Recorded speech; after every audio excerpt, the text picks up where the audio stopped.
Ang kwentong ito ay hango sa totoong buhay. Mula ito sa isa nating kabayan na itago na lang natin sa pangalang Remus. Walang eksaktong taon, probinsya ng Mindanao. Minsan ang lakas ng isang tao o nilalang ang nagiging dahilan ng pagkaligaw ng landas. Ito ang naging kwento ng tampok nating karakter mula sa angkan ng mga Subanin. Kilala sa kanyang tribo bilang malakas na mandirigma. Wala ni isa sa kanyang mga kasabayan ang nakatalo sa laban. Kahit pa ang mga nauna sa kanya, natatakot na lumaban dahil sa angking bilis. May kakaibang biyaya ang binata mula sa kalikasan at ito ang kinakatakutan maging ng mga nilalang at elementong nasa paligid. Ngunit dahil sa taglay na lakas, naging mataas ang tingin ni Remus sa sarili, bagay na kinainisan sa kanya ng marami, hanggang sa nagpa siya ang mga nakakatanda sa kanilang baryo na bigyan siya ng aral. Remus, ipinatawag ka ng lupon ng mga nakakatanda para ipalam sa iyo ang pasya ng nakararami. Masyado ka nang nagiging mayabang, mapagmataas, walang pakundangan sa pagsasalita. Wika ni Ulang Niyong. Kasalanan ko bang mahina ang mga kasabayan ko? Pero sige, kung ano man ang maging parusa nyo sa akin, tatanggapin ko.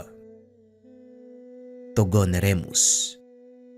Napagpasyahan ng lupong ito na palayasin ka sa nayon. Hindi ka makakabalik hanggat hindi mo natututunang ibaba ang iyong sarili. Palayasin? At bakit naman? Dahil ba mas malakas na ako kaysa sa inyo? Nakakatawa.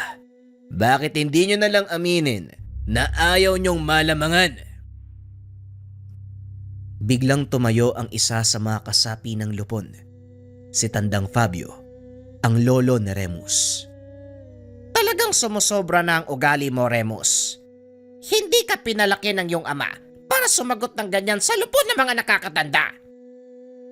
Pasensya ka na, lolo. Pero sinasabi ko lang naman ang salobin ko. At alam kong naiinggit ang mga kababata dahil ako ang tumanggap ng mutya ng lawin mula kay ama. Na siyang malaking pagkakamali ni Duran. Noon pa man binalaan ko na siya na huwag magdidesisyon ng patalos-talos. Masyado ka pang bata para sa napakalaking gampanin. Hanga lang yung ama. Hindi angal si tatay. Alam niya nga ako lang ang karapat dapat na magmana ng kanyang mutya, kaya sa akin ito napunta.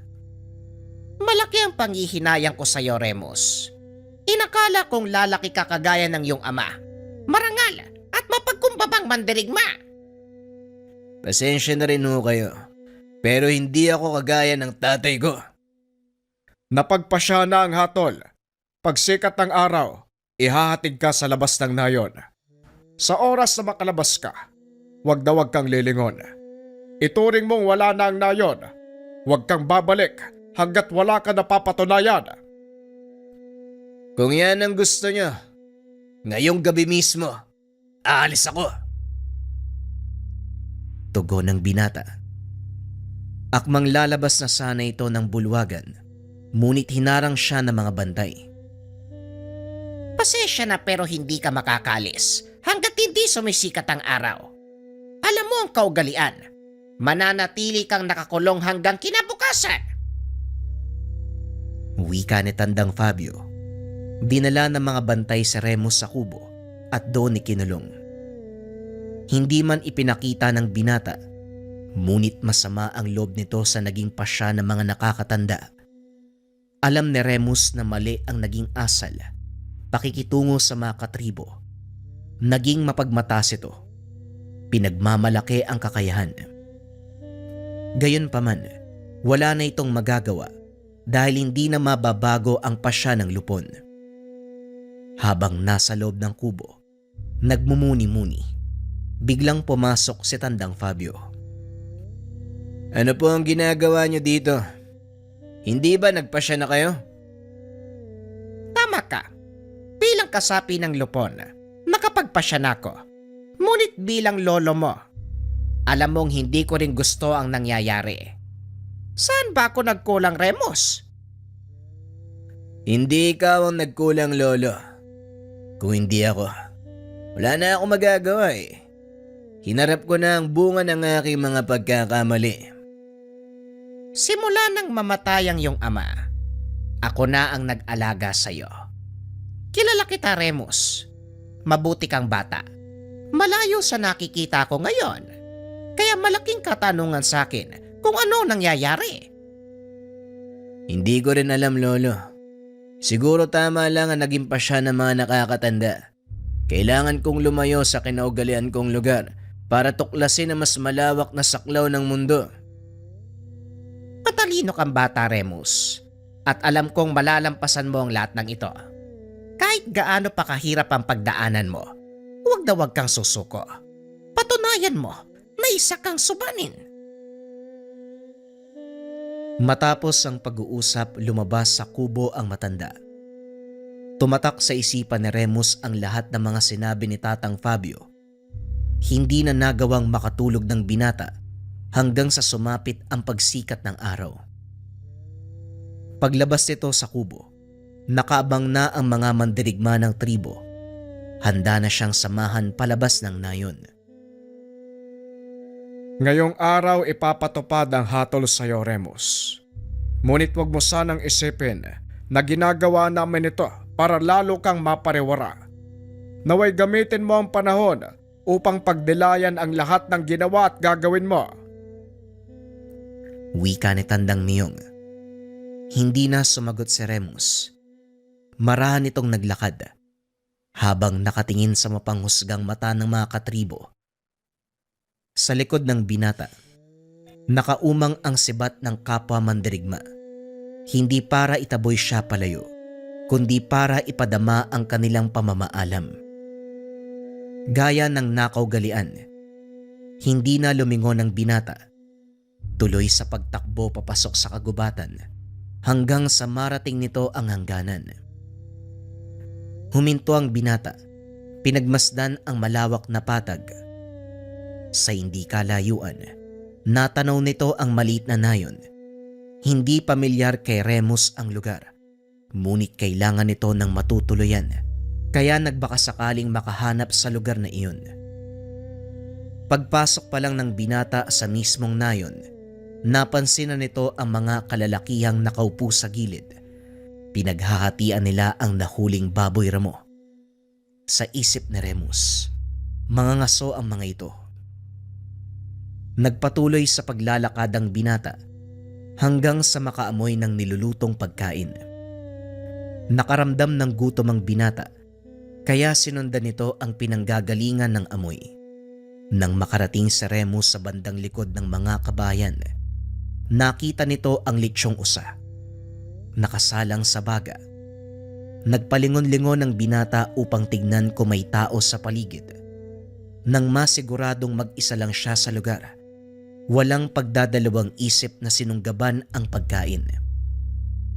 Bago pa man ito mahawakan ng litsyon, biglang may pumalo sa kanya. Ang lakas ng loob mong nakawin yung pagkain ko. Teka, hindi ka taga dito, no? Nilingon ni Remus kung sino ang humampas sa kanya. Nakita ang isang dalaga na may hawak na kapirasong kawayan. Masakit yun ah.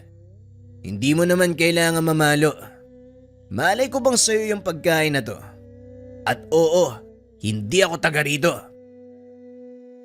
Tugon ni Remus habang hinihimas ang batok. Masamang magnakaw ng hindi sa'yo kaya nararapat lang ang ginawa ko. Napakadamot mo. Diyan ka na nga. Akmang lalakad na sana palayo ang binata nang bigla itong tawagin ng dalaga. Teka, sandali lang. Hindi ko kayang ubusin yung usa. Halika, saluhan mo ko. Hindi bale na lang. Kainin mo yan mag-isa mo. Kunwari ka pa. Alam kong gutom ka rin, oh. Halika na. O sige na nga. Dahil pinalo mo ako sa likod, Tatanawin kong pagingi ng paumanhin ng alok mong pagkain. Kasalanan mo din naman eh. Kaya bakit ako hingi ng paumanhin? At saka ayoko lang masayang yung pagkain oh, kaya kita inaalok. Bahala ka basta ako nagugutom na ako. Pinagsaluan ng dalawa ang litsyong usa. Habang kumakain napansin ng dalaga ang kasuotan ni Remus. Batay sa damit mo, isa kang subanin.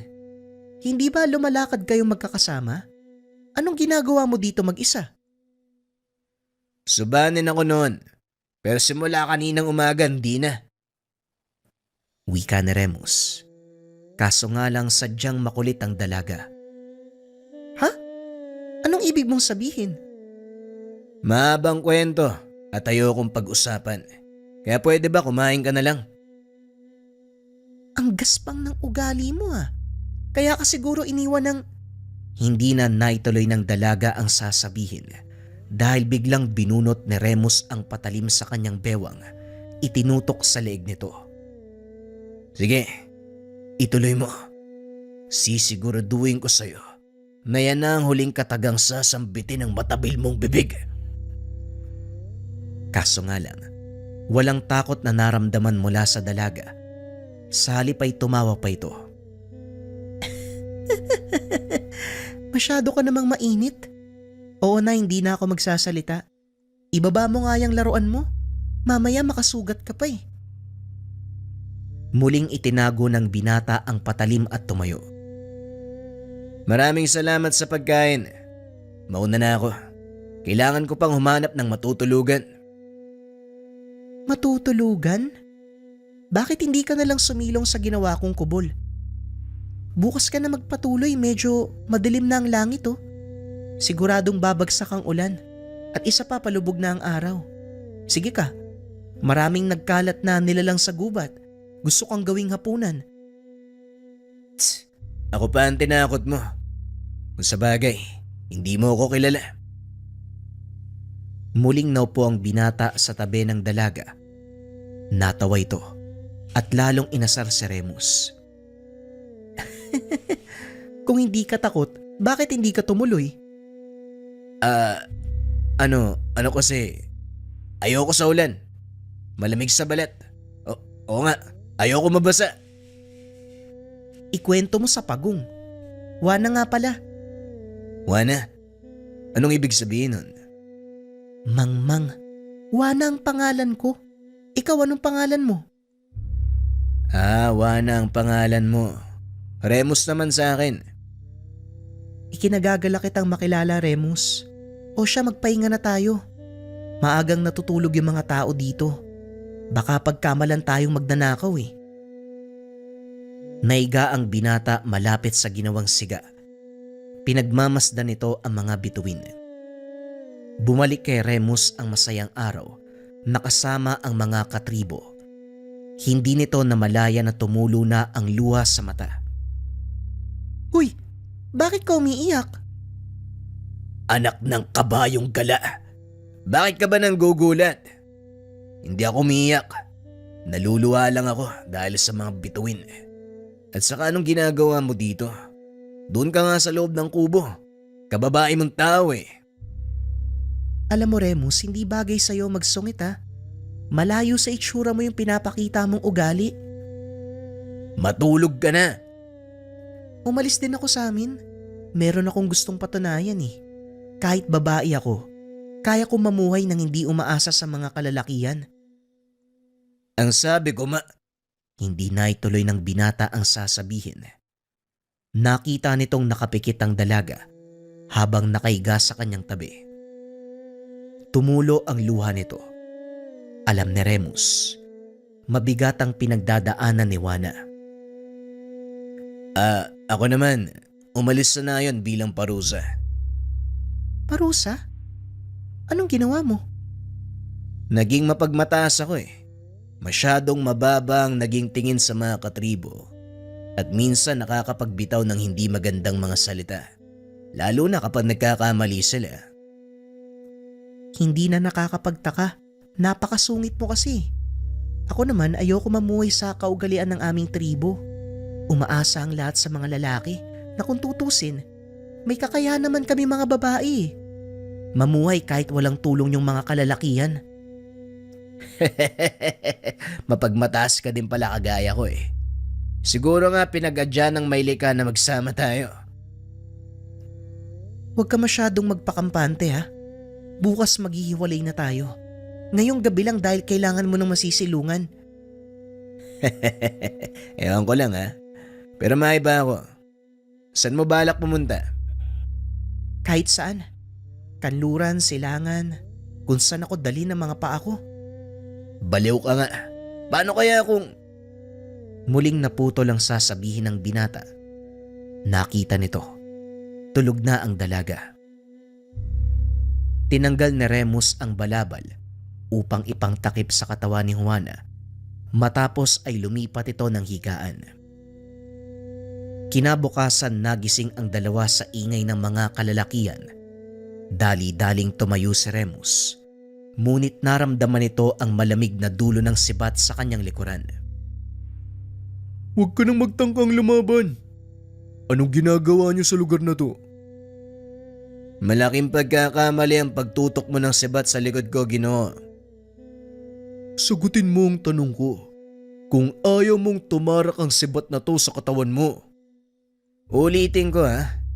Malaking pagkakamali ang ginagawa mo. Kung ako sa'yo, ibababa ko ang sandata ko at makikipag-usap ng maayos. Aba, tinuutusan mo ba ako? Hindi mo ba ako kilala?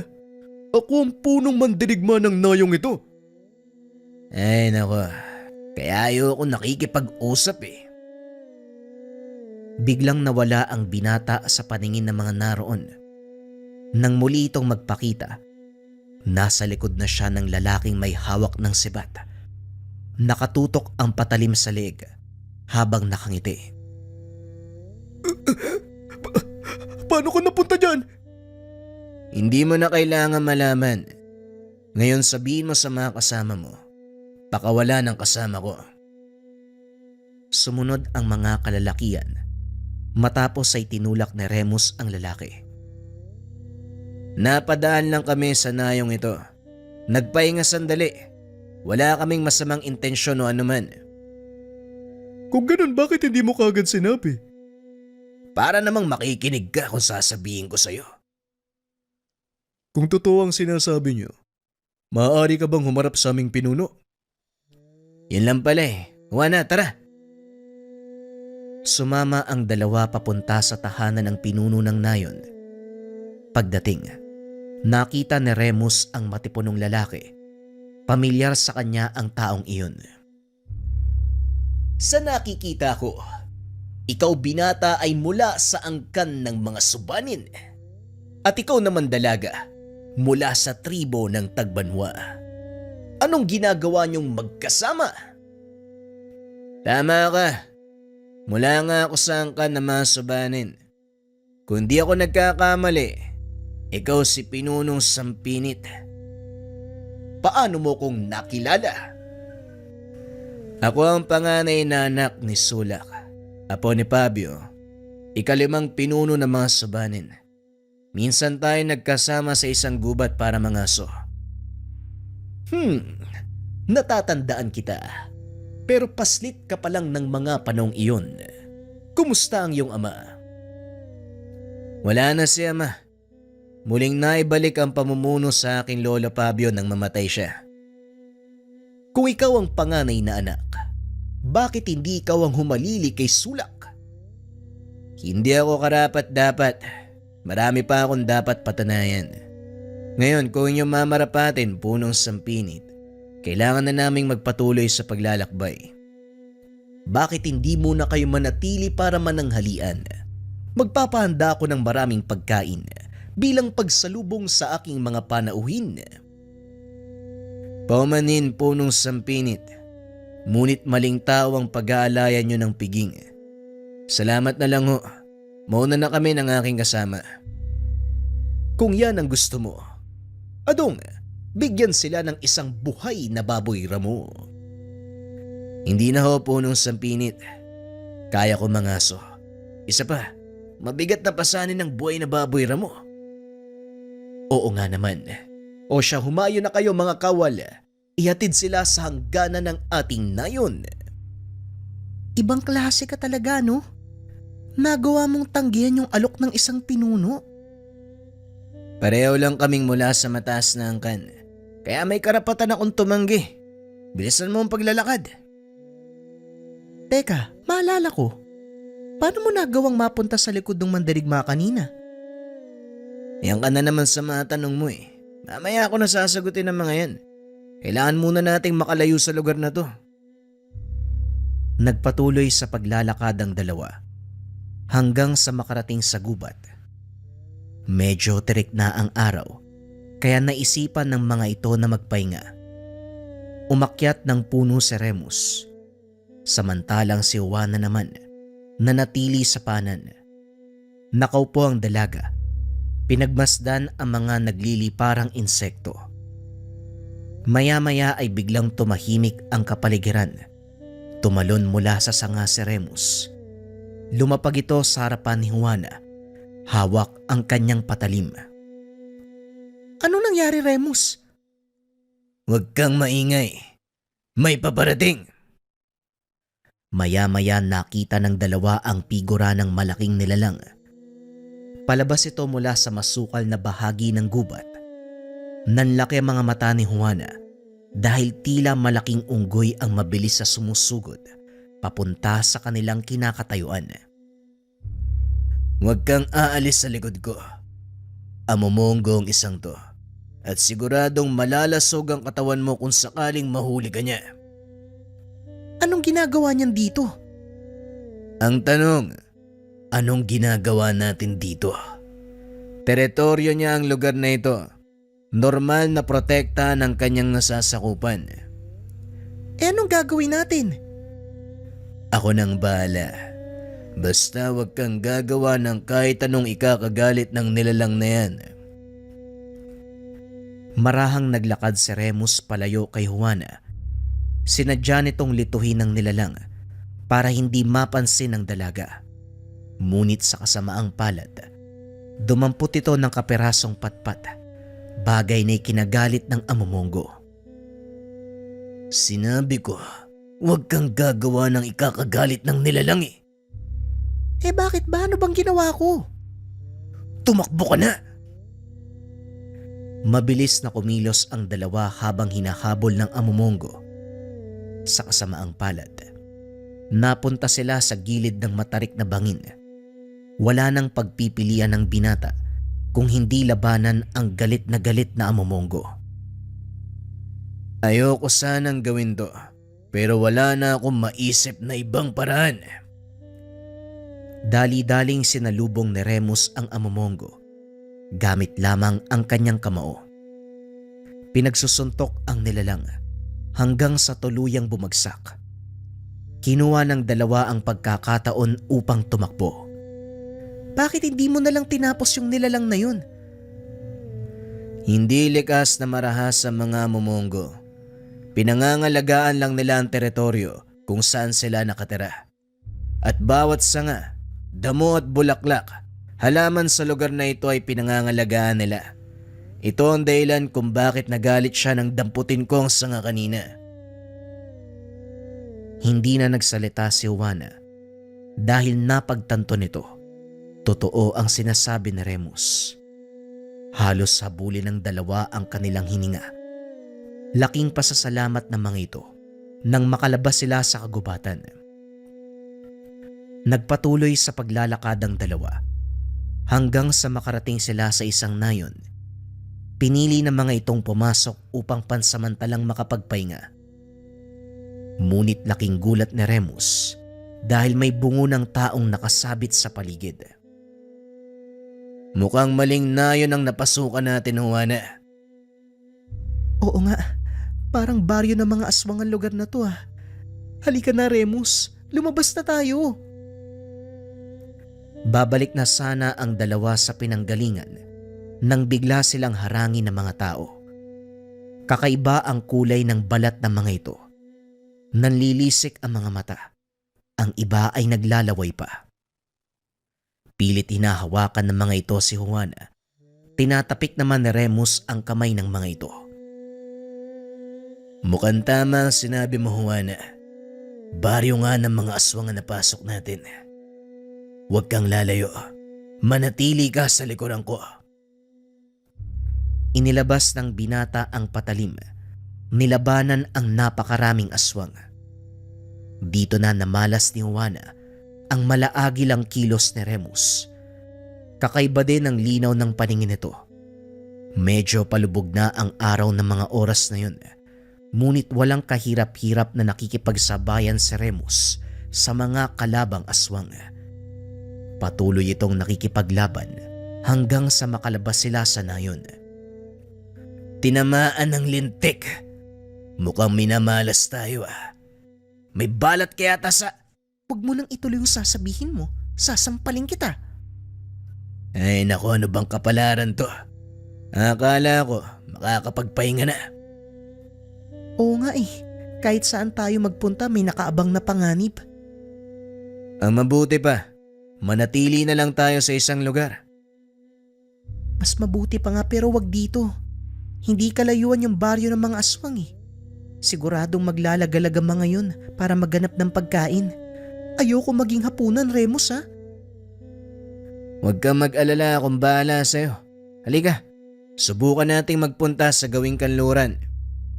Naglakad ang mga ito hanggang sa makarating sa malawak na kapatagan. Gumawa ng siga ang dalaga at nangaso si Remus upang meron silang kainin. Habang naghahanda ng nahuling hayop, hindi maiwasan ni Juana ang magtanong. Yung ginawa mo kanina sa baryo ng mga aswang, bakit parang agila ka kung kumilos? Aswang ka din ba? Hindi ako aswang. Ang kakayahang ginamit ko kanina ay mula dito. Tugon ni Remus. Sabay pakita ng suot niyang kwintas, gawa sa pinatuyong paa ng agila. Ano naman yan? Paa ng manok? Konti na lang talagang kukutosan kita Mutya ng lawin ang tawag dito mula sa aking ama. Kung paano niyang nakuha hindi ko alam. Pinasa niya lang sa akin bilang panganay na anak. Kung ganun, nagkakaroon ka ng malaagilang kakayahan? Kaya mong lumipad? Gusto mong maranasan? O sige, paano ba? Iahagis kita dyan sa bangin. Para kang timang kung magtanong, mukha ba ako may pakpak? Kakayahan lang ng lawin ang nakuha ko, hindi kasama ang paglipad. Malay ko ba? Pero ang lakas mo kanina parang humahanga tuloy ako sa'yo. Tigilan mo ako, Juana. Matulog ka na. Ako magbabantay. Nagpatuloy ang pagsasama ng dalawa sa loob ng mahabang panahon. Lingid sa kaalaman ni Remus, unti-unting tinuturo sa kanya ni Juana ang magpakumbaba. Napapansin din ng binata, unti-unting nawawala ang pagiging bugnutin. Kung minsan, nakikita nito ang sarili, nakikitawa sa mga sinasabi ni Juana. Ngunit sabi nga nila, lahat ng simula may wakas. Isang umaga, habang naghahanda sa paglalakbay, nilapitan ng isang kalalakihan mula sa kanilang tribo si Remus.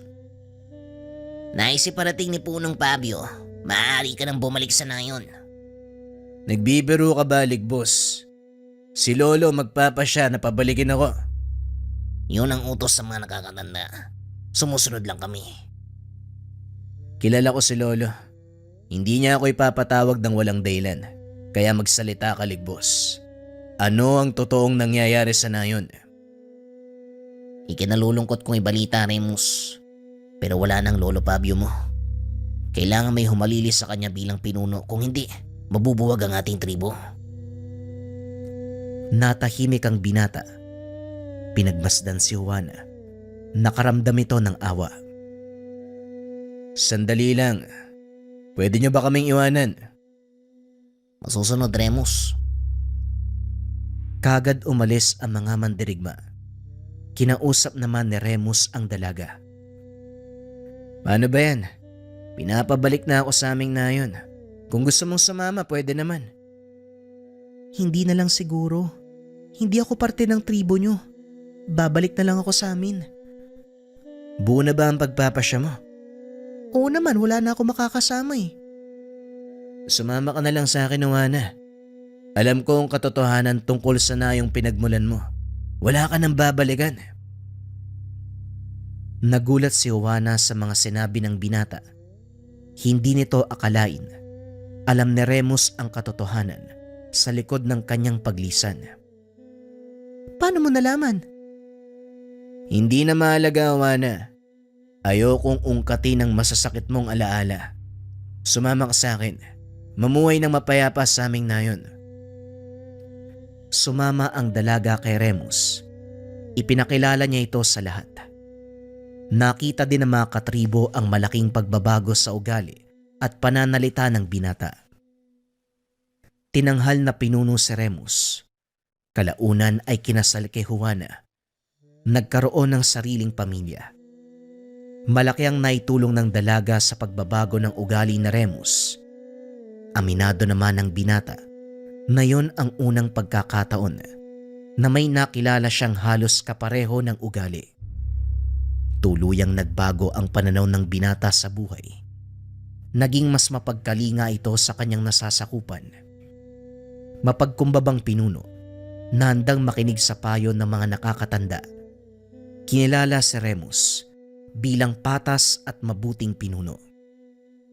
Maging si Juana tinanggap ng mga subanin bilang isa sa kanila. Hindi inakala ni Remus na tuluyang magbabago ang kanyang buhay. Napagtanto nito na mas masaya ang kapaligiran kung nagkakasundo. Walang taong nagtataniman ng sama ng loob sa isa't isa. Buong pusong pinamunuan ng mag-asawang Juana at Remus ang subanin. Hanggang ngayon sa kasalukuyan, bagaman lumang kasaysayan, may ilang pa ring nakakalam ng kwento tungkol sa isang mandirigma na nabiyayaan ng kapangyarihan mula sa mutya ng lawin.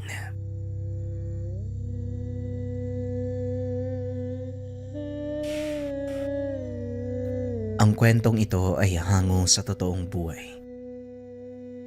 Mula ito sa isa nating kabayan na itago na lang natin sa pangalang Gimbo. Taong 1989, probinsya ng Bohol. Hindi mapakali si Giler habang pabalik-balik ng lakad sa harapan ng pintuan. 10 oras na ng gabi pero wala pa ang kapatid na si Gimbo. Hindi naman ito ang unang pagkakataon dahil sa lahat ng lakad ay matagal nakakauwi. Hindi ito ang kinabahala dahil ang mas kinakatakutan ay ang pakikipagsapalaran ni Gimbo sa mga nilalang katulad ng aswang. Sa katunayan, isa siyang antingero na tinutugis ang bawat halimaw na mababalitaan nasa lugar man o karatig bayan. Matagal na itong ginagawa. Lihim nung una dahil walang ideya si Giler. Nalaman na lang nung minsang nasaksihan ang inkwentro. Hindi kasi nagpaalam kung saan lugar pupunta eh. Sana nasundo kita. Pag uwi mo marami ka na namang pasa. Kuya kasi, kung makasaba ka sa laban, akala mo pusa ka na maraming buhay eh. Wika ni Giler. Napapalakas ang pagkamot sa ulo sa inis. Ilang sandali pa, sinalubong ang kapatid ng matanaw sa labas. Oh, anong oras na gising ka pa? Ilang beses ko bang sasabihin sa'yo? Mauna ka sa pagtulog. Walang oras yung pag-uwi ko eh. Mapupuyat ka na naman yan eh. May pasok ka pa bukas. Tugon ni Gimbo. Kuya, ako ka mong dapat magtanong. Anong oras na oh? Sandali nga, may sugat ka ba? Nagdurugo yung balikat mo oh. Akma sanang hahawiin ni Giler ang damit ng kapatid upang masuring mabuti ang bahaging iyon. Kaso nga lang mabilis itong umiwas. Wala akong sugat. Hindi sa akin galing ang dugo na to. Sa kalaban yan. Napaaway ako habang pauwi kaya natagalan eh. Ang hirap kasing itumba ng nilalang eh. Pero ayos din naman. Nailibing na. Yang ka na naman kuya eh. Sumasaba ka na naman sa mga nilalang na yan eh. Bakit ba kasi hindi ka nalang umiwas? Sa susunod mapapahama ka na dyan. Hindi natin alam kung kailan ka puprotektahan ng tangan mong bertud. Yung albularyo nga sa kabilang bayan. Yung matanda na namamatay sa inkwentro. Oh. Partida marami nang alam yun ha. Bago sinagot ni Gimbo ang katanungan ng kapatid, pumasok muna sila ng tahanan. Doon pinag-usapan ang mga bagay-bagay. Tama ka. Si mga pong ang nasawing albularyo sa nangyaring inkwentro nung nakaraang linggo. Ang sabi ng mga kapitbahay, matagal nang may umaligid sa tahanan ng matanda eh. Walang nakalam ng eksaktong oras, pati araw kung kailan naganap. Nakita nila yung albularyo na wala ng buhay. Nakatihaya pa sa paanan ng hagdan. Nangingitim ang katawan, pugot ang ulo. Kung hindi napada ng isang magkakahoy, walang makakatuklas. Tignan mo na kuya. Alam ko naririndi ka sa akin pero hindi ako magsasawang magpaulit-ulit sa'yo. Mas malalim na yung kaalaman nun sa'yo oh. Ikaw pa kaya kuya, ilang taon ka pa lang oh. Baka naman pwede mo nang itigil yan. Kailangan ba talaga kapag meron kang bertud, kikilos ka para manugis ng aswang? Siguro naman pwedeng hindi. Natawa si Gimbo sa sinabi ng nakababatang kapatid. Matanda siya ng mahigit 10 taon, pero parang si Giler ang panganay dahil sa inaakto. Pwede naman ang sinasabi mo. Pero madrama ang tungkulin ng manunugis eh. Hayaan mo, aalagaan at ingatan ko mabuti ang sarili ko sa oras ng inkwentro. Walang mangyayaring masama sa kuya mo. Ako pa ba? Seryoso yung usapan natin, nagagawa pang maghambog. Ayos naman ako. Nakita na kitang nakauwi eh. May pagkain sa mesa. Pagtiyagaan mo na lang yung niluto ko, yun lang naman yung meron tayo eh. Mauna na ako sa pagtulog, baga pa yung pasok ko. Nagpunta ng kusina si Gimbo. Hindi para kumain, kundi para magtimpla ng kape at tumithit ng tabako. Magmula nang magkaroon ng tangan, madalang na lang makaramdam ng gutom. Palagi siyang nauuhaw, kung kaya't inumin ang nilalantakan. Hindi alak kung hindi tubig o kape. Bihira lang din antukin. Walang kapaguran. Kaya kahit sa gabi gumagawa ng mga bagay-bagay, depende sa maisip. Katulad ng pagkukumpuni ng mga sirang gamit. Minsan naman gumagawa ng bangko gamit ng kawayan. Walang nabubulabog kahit mag-ingay ng mag-ingay dahil nasa kalagitnaan ng malawak na palayan ang kanilang tahanan. Pagkatapos magkape, lumabas si Gimbo at tinanaw ang taniman. Maliwanag ang buwan ng mga sandaling iyon, kaya naaninag ang nasa paligid. Hindi nagtagal, anino ng tao ang nakita sa kalayuan. Kahit may distansya, sigurado sa nakikita dahil isa ito sa kakayahan ng tangan. Hinayaan lamang sa pag-aakalang lasing na ginabi sa daan. Madalas may nakakatulog na lasenggo sa palayan. Pero nang balikan ng tingin, hindi tao, kundi aswang.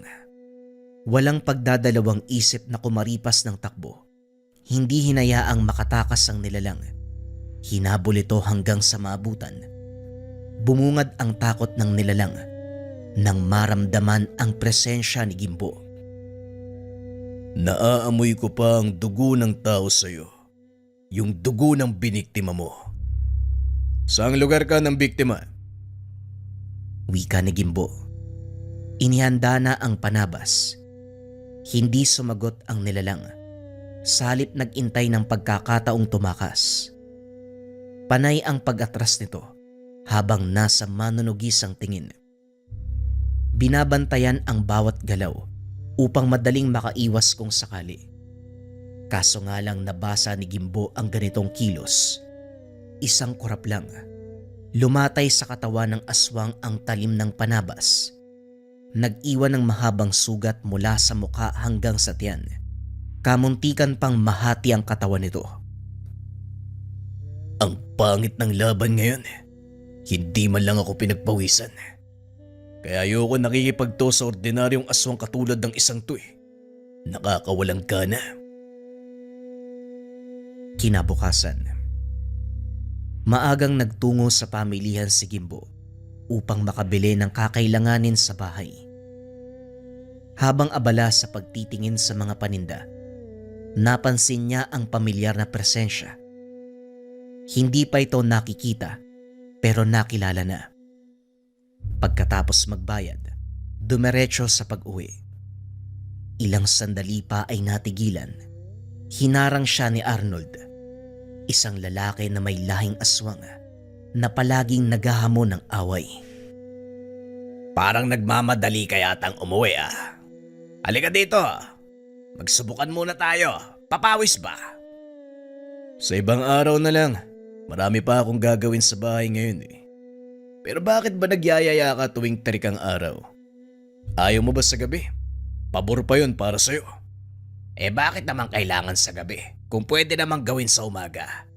Mas mainam maliwanag. Maraming makakanood. Maraming makakakita. Naduduwag ka na naman ah. Hindi ka pumapalag. Sino bang naduduwag sa atin? Sa tuwing babanggitin ko ang salitang gabi, doon tayo magtuos. Ayaw mo kong paunlakan. Nagbago ang reaksyon ng kausap. Nagmamadaling umalis nang makitang may grupo ng magsasaka na papalapit sa kanilang kinalalagyan. Tumabi si Gimbo. Hinayaan ang mga ito na makadaan. Sumunod na rin siya. Nagmamadaling umuwi para maabutan ang kapatid. Kaso nga lang nakaalis na ito. Kagad ding kinutuban ng mapansin ang mga kalmot sa lamesang nasa bakuran. Bagong hulma lamang ito at noong nakaraang araw, siya mismo ang gumawa. Wala itong gasgas. Sinuri ng mabuti ang mga kalmot. Hindi gawa ng anumang patalim o matulis na kahoy o anumang bakal. Inamoy ang aroma. Samyo ng nilalang. Sira ulong Arnold. Dumaan pa talaga dito sa bahay para magkalat. Nagyayabang sa ganitong paraan pero hindi naman kayang pumalag sa gabi. Makalipas ang ilang sandali, napansin ang paparating na magsasaka. Kagad sinalubong dahil papalapit sa bahay. Kimbo, mabuti na abutan kita. Akala ko nakikigapas ka ng palay sa kabilang taniman eh. Yung kapatid mong si Giler, pinapasundo ng maestra na himatay. Dali-daling tumakbo si Gimbo papunta sa paaralan. Naabutan sa isang silid ng kapatid. Nakaiga at wala ng malay. Naroon ang mga guro. Nagbigay ng paunang lunas. Hinihilot ang kamay at noo. Magalang siyang bumati sa mga ito. Humingi ng permiso na iuuwi si Giler. Habang buhat-buhat ang kapatid, alam niya na merong nakasunod. Kahit malayo, nararamdaman ang presensya nito. Tumigil sa paglalakad si Gimbo. Sumilip sa likuran. Nakita niyang nasa likod ng puno si Arnold. Lumabas ito upang magpakita sa kanya. Ngumiti ng nakakaloko at kumaway. Hindi naman na pinansin pa ni Gimbo. Mas inuna ang kapakanan ng kapatid. Pagsapit ng hapon, nagkamalay na ang bunso matapos mabigyan ng gamot. Batay sa pagsusuri ni Gimbo, tigal po sa hangin ang tumama sa kapatid upang mahilo at mawalan ng malay. Kuya, pasensya ka na. Pumunta ka pa sa paaralan. Si Arnold. Siya po yung huli ko nakita. Nasa malayo lang siya habang nakatingin sa akin eh. Yung huli ko naaalala, kinumpas niya po yung kamay niya. Tapos tinuro ako eh. Ayun, sumakit yung ulo ko tapos nawalan na ako ng malay. Naikuyom ni Gimbo ang mga kamao nang marinig ang sinabi nito. Talagang hindi titigil ang baliw na yan. Sumusobra na. Panahon na para bigyan ng leksyon. Siguro kuya, hindi naman kailangang umabot sa ganyan. Talagang makulit lang si Arnold, 'di ba? Titigil din 'yun. Hindi ordinaryong tao si Arnold Giler.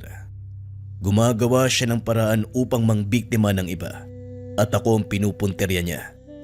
Maaaring sa paningin ng mga kabaryo natin, makulit na tao lang si Arnold. Pero ang totoong katauhan niya, delikado. Natahimik si Giler sa nalaman. Buong akala normal na tao si Arnold na may ugaling mapang-asar at palaging naghahamon ng gulo. Lingid sa kalaman ng lahat, isa siyang nilalang na dapat katakutan. Hindi ko alam yun, kuya.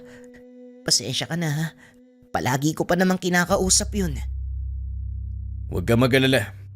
Mamayang gabi, dadalawin ko yun sa tahanan niya. Tignan natin kung anong gagawin niya.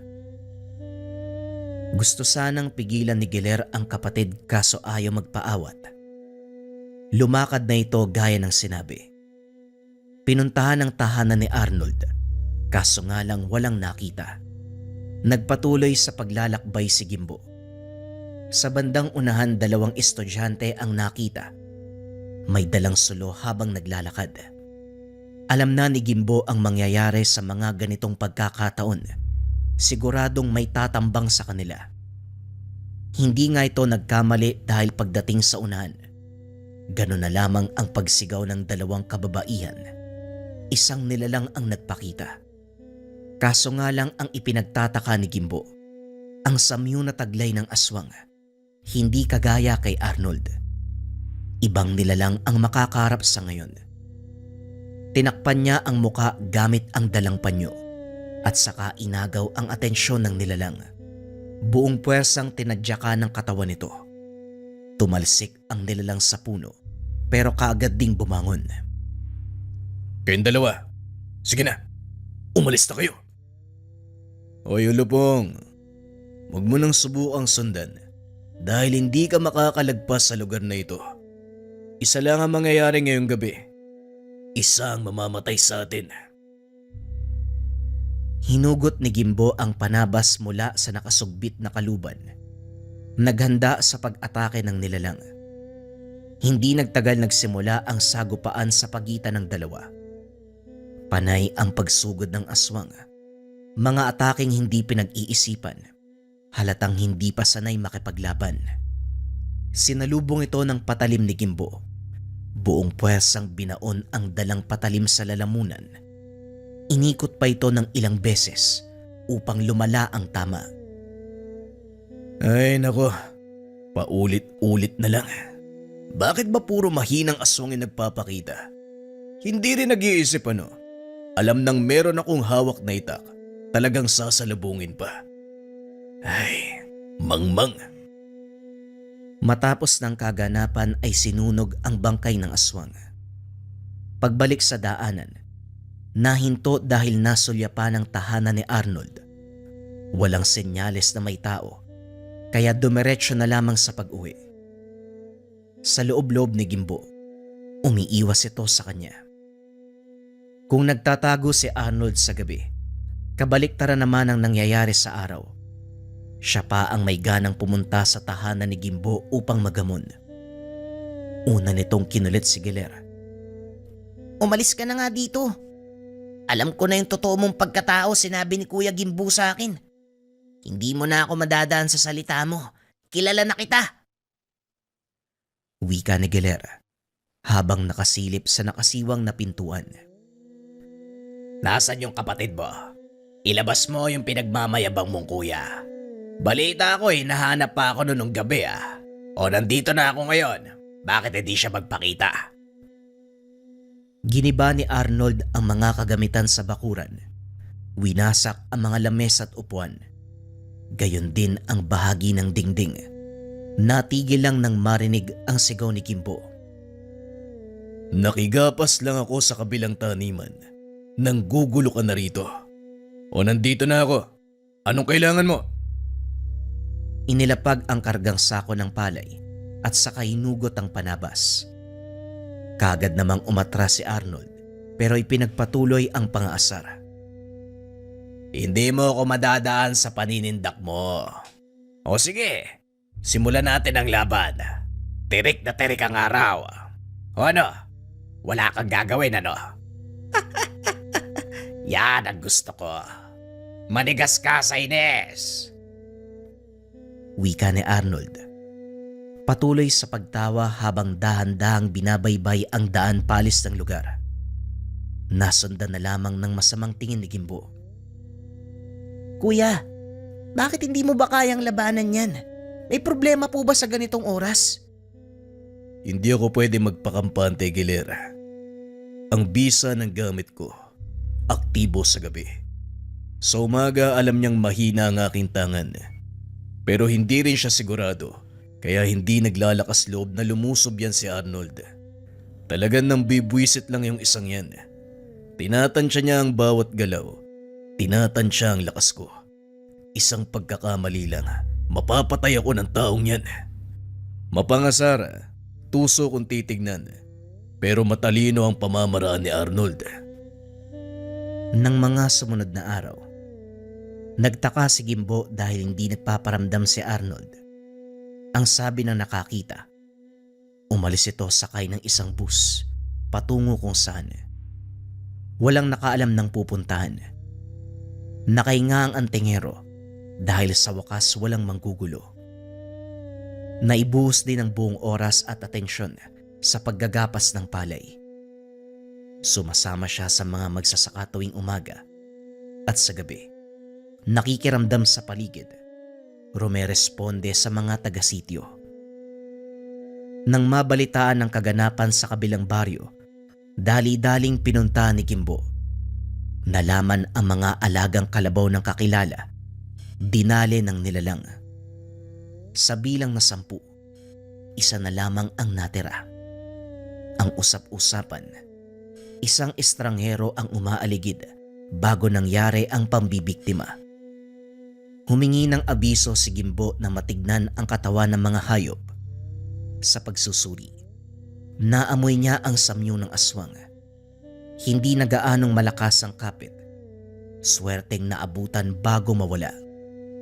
Bakas din sa pamamaraang ginamit, bagay na nakita na noon. Sa isip niya, nasa hanay ng lahi ni Arnold ang aswang na sumasalakay dahil sa paraan ng pagpatay. Gimbo, ano ang nakita mo sa katawan? Sana may ideya ka. May tiwala ko sa'yo. Iaasa ko ang pangyayaring ito. Diyos ko, pinaghirapan kong pag-ipunan para makabili ng maraming kalabaw, tapos mamamatay na lang ng ganito. Wika ni Mang Abyok. Kumpirmado, Manong. Aswang ang dumali sa mga kalabaw mo. Huwag kayo mag-alala. Hahanap ako ng paraan para makatulong. Pagkatapos ng pag-uusap, nagpaalam si Gimbo. Bumalik sa tanimang ginagapas. Sa pagpapatuloy ng gawain, hindi nakaligtas ang bakas ng mga yapak at paghawi ng mga palay sa gitnang bahagi. Hapon na ng mga sandaling ito, nakauwi na ang mga kasamang magsasaka. Siya na lamang ang naiwan dahil may tinatapos. Walang ibang tao sa paligid. Nagkaroon ng pagkakataong suriin ang mga bakas. Mula sa lupa hanggang sa dahon ng mga palay, naaamoy ni Gimbo ang samyo ng aswang. Katulad ng kumapit sa katawan ng mga kalabaw, napakunot ang noo na may naalalang kaparehong amoy. Upang masigurado ang hinala, nagpagabi sa taniman, nagbabaka sakaling bumalik ang nilalang sa lugar.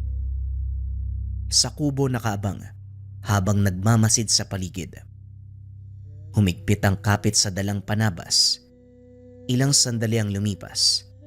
Naaninag sa unahan ang lalaki naglalakad. Masyadong maliwanag ang buwan kung kaya't nakilala kung sino ito. Ganun na lamang ang pagngiti ni Gimbo. Palim itong sinundan.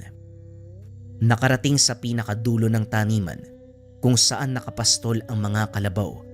Pumwesto ang lalaki doon sa lugar. Nagpahid ng kung anong langis. Dahan-dahang nagpapalit ang anyo. Mula sa pagiging tao, tinubuan ng maraming balahibo, kasabay ng paghaba ng mga kuko at pagtulis ng mga ngipin. Kagad siyang sumunggab at kumalmot. kinagat sa liig. Habang maigpit na nakaamba sa likuran, humiyaw ang hayop, dahan-dahang bumagsak. Ang natirang kalabaw ay hindi matigil sa pagwawala. Ang iba ay kumaripas ng takbo matapos mapigtas ang tali. Akmang aatake sa naabutang hayop, pero natigilan nang tumama sa noo ang bato na hinagis ni Gimbo. Sa pagkakataong ito, naagaw ng manunugis ang atensyon ng nilalang. Umangil ng napakalakas. Naghanda na ito para sa pag-atake. Si Gimbo sa kabilang banda, nag-aantay na mauna ang nilalang. Hindi nagtagal nagtuos ang dalawa. Sa puntong ito, nakitaan kaagad ng pambihirang kakayahan ng aswang. Sobrang bilis ng kilos, maliksi. Hindi may pagkakaila ang taglay na lakas. Sumugod ito ng kalmot. Kumakagat din kapag nakakatsyempo. Ang mga kamay naman ay panay abot sa leeg ng antingero para sakalin. Sasakalin mo ko, kagaya ng ginagawa mo sa mga hayop. O sige, subukan mo. Sa pagpapatuloy ng laban, alam na ni Gimbo kung sino ang karap. Walang iba kung hindi si Arnold. Kahit hindi mo sabihin sa akin kung sino ka, nararamdaman ko, ikaw yan, Arnold. Akala ko umalis ka na sa baryo eh. Nandito ka lang pala sa ibang lugar. Palihim na ng bibiktima. Malas mo lang dahil nahuli kita. Buong puwersang itinulak ng aswang ang manunugis. Dahilan para pansamantalang makalayo. Malakas na angil ang pinakawalan. Muli siyang sinugod. Si Gimbo sa kabilang banda, aminado sa sarili na humanga sa bilis ng nilalang. Walang tigil sa pag-atake, kaya tanging pagsalag lamang ang nagawa. Bagyang nainis sa sitwasyon dahil lumipas na ang ilang sandali ay hindi pa rin nakabuelo. Panay ang pag-ilag dahil kung hindi iiwas ay titilapon. Nang mga sumunod na segundo, mas lalo pang nahirapan ng bilisan ng nilalang ang kilos. Ilang beses pang natumba dahil sa lakas nito. Natigil ang sandali ang sagupan. Tumigil si Gimbo. Nagabol ng hininga dahil sa pagod. Nang mga sandaling ito ay naging kampante ang nilalang. Bumalik sa anyong tao at nagsalita. Nandito na tayo, Gimbo. Nagkita tayo sa oras na gusto mo. Hindi na sana ako nag-ingat. Hindi ka naman pala ganun kalakas. Inantay ni Gimbo ang susunod na gagawin.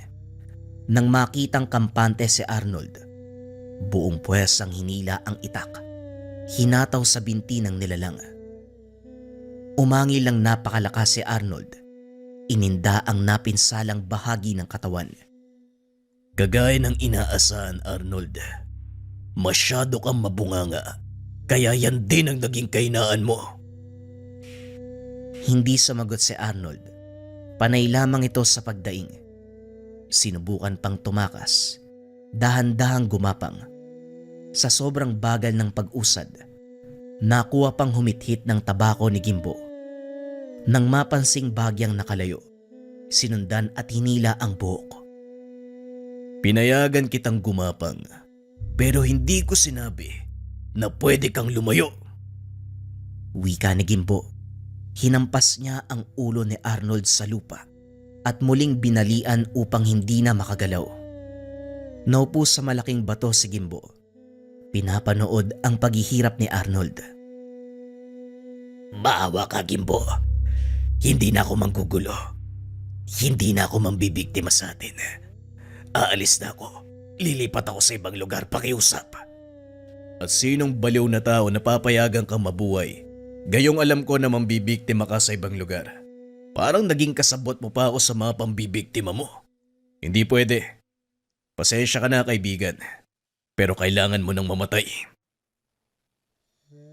Huling wika ni Gimbo. Sinaksak niya ang leg ng aswang.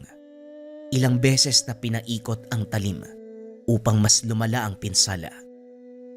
Pagkatapos nun, pinugutan ng ulo ang aswang. Sinunog ang buong katawan. Matapos ng kaganapan, dahil ang alam ng mga tao ay umalis na ito sa lugar, walang naganap kay Arnold. Si Gimbo sa kabilang banda, nagpatuloy sa buhay. Sa umaga abala sa paghahanap buhay at sa gabi, ginagampanan ang tungkulin sa sityo. Dito lamang aktibo ang kanyang tangan sa tuwing sasapit ang dilim. Isa itong uri ng gamit na binigay ng mambabarang sa kanya. Isang uri ng kulay pulang bato. Galing man sa kaliwa ang nabigay na tangan, ginagamit niya naman ito para sa kabutihan. Ito ang pinanghawakan ni Gimbo nang iwanan sa kanya ng maestro ang tangan. Hindi niya sinundan ang yapak nito, na ginagamit ang kaalaman upang mamerwisyo sa ibang tao. Ginamit niya ang bertud ng pulang bato upang makatulong sa kapwa.